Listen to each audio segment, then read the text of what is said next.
Hi, this is another video now then on standard form, but this time we're looking at a standard form number and we want to write it as an ordinary number.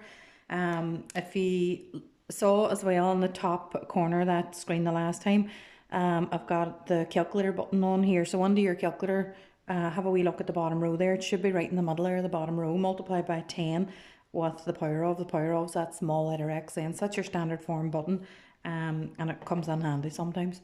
But basically, if we want to write this standard form number as an ordinary number, 3.2 multiplied by 10 to the power of 4, I have to move that decimal point 4 times. That's all that means. So if I was to write that down then as an ordinary number, then I would just write on, there's my 3.2 originally that I had. I know I want to move that decimal point 4 times. I'm going to throw on a couple of zeros here just to see where my decimal point's going to land.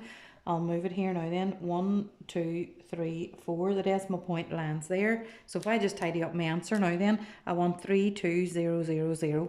32000, and then the decimal point ends after that. So 3.2 multiplied by 10 to the power of 4 in standard form turns out to be 32,000 in ordinary form.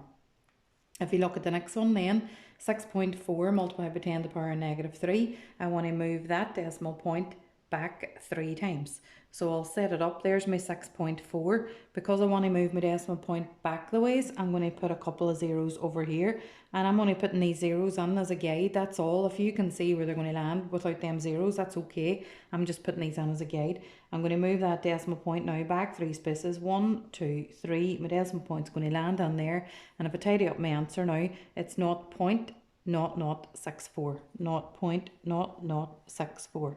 So there's your very small number and there's your very large number. Just getting back to the calculator then, the button on the calculator is that bottom middle button on the Casio calculators. Have a look for it in a different calculator if you haven't got a Casio one. And if I wanted to type on that very first question there under my calculator to see what it looks like as an ordinary number, you're typing on 3.2. You're going to press your standard form buttons. That does 2 things. It's sitting multiplying it by 10 and it's waiting for your power. You just go ahead then and put on your 4. Press equals then, and that's going to give you out your 32,000.